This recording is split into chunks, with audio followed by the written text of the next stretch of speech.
Welcome, Sethingtonites. Welcome back to the series where I paint a Magic the Gathering card for every single set. Today we're entering the swirling sands and ancient tales of Arabian Nights. And for this mystical journey, I'll be painting none other than Ghazban Ogre. Ghazban Ogre. Ghazban Ogre. Is that? Yeah. Only the most iconic cards are being painted here. But cut me some slack, guys. Every damn card in this says like 30 bucks.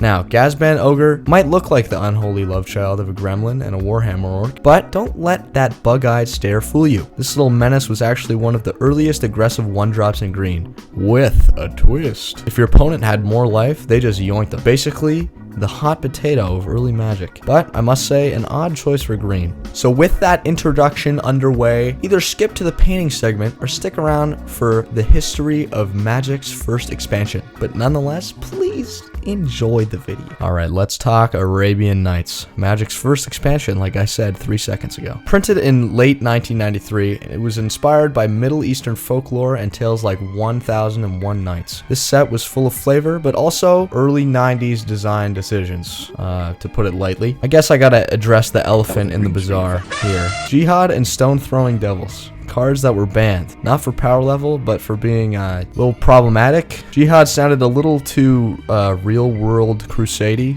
and Stone Throwing Devils. Apparently it was named after a real-world political stereotype, and that's why it got banned. Yeah, banned! Banned! All of these seem to be relatively subjective in the stance of them being banned, but there is one that we do not speak of, that I think we all unanimously agree 100% needed to be banned. But that's a topic for the Legends video, thank God.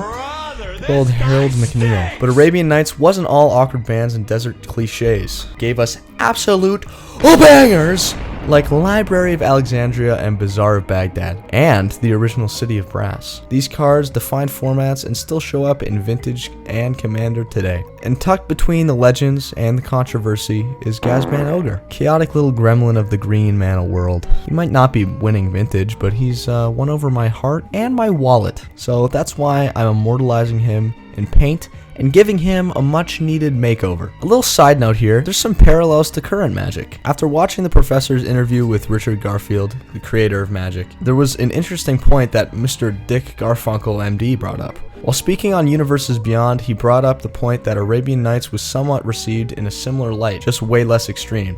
As the set was trying to incorporate parts of real-world history into the game, it seemed less like fantasy, but as time has gone on, early sets are so cemented in the fabric of the game that cards like Library of Alexandria is just a Magic thing. Personally, I think it's a little unfair to compare Arabian Nights to something like fucking SpongeBob MTG. But I'm just trying to point out that even as early as the first expansion, broadening MTG outside of its own universe was a thing. But Arabian Nights was still a far cry from its real-world inspiration, as well as sets like Kamigawa that borrow things from our reality to create unique fantasy worlds. An art of subtlety that I think we lose with a lot of Universes Beyond products, with exceptions. So that's the story, Arabian Nights. A set full of powerful cards, controversial choices, and unforgettable flavor. Now, let's talk a little bit about my painting. I'm essentially redesigning the card and getting some inspiration from other cards from Arabian Nights, such as Juzam Djinn, which is my main inspiration. For this goober, I'm trying to steer his design into a more spirit or like devilish style. I think this fits his mechanic, being a mischievous little agent of chaos, working for you and against you. This theme is something that we see in Juzam Djinn, but instead of 5 damage, we get a little love tap at 2 damage. I guess that's the difference of almost like fucking 2k. Jesus Christ, that's a lot. And a reserve list too. There have been many depictions of ogres in MTG. From the plains of Mirrodin and New Phyrexia, we see hulking, scrap-eating Goliaths with massive teeth. Kamigawa, we get skilled mountain warriors. Heartless Hidasugu being a standout for me. And in Future Sight, we get a glimpse of a more devilish depiction from Henchfiend of Ukur. Uniquely, we see almost all of these in red or black. It's interesting to see how Magic is still getting its footing on the whole color pie system in this set. Keeping all the design elements in mind, this is what I came up with. I used a digital sketch that I made in Krita, a Photoshop-like program. Trace it onto the card and paint it away. I like to use this method as it's easy to get my ideas out digitally as opposed to scuffing up the card with a pencil. Here it is in all of his little green man glory. And because of me rushing the last video, here are some high quality pictures of the beta/unlimited double feature. Be sure to go check that video out as well. If you enjoyed the lore, the art, or just the soothing sounds of jazz fusion under my rambling, go ahead, like, subscribe, and leave a comment. What card should I paint next? Which set is in your heart? Thanks for watching.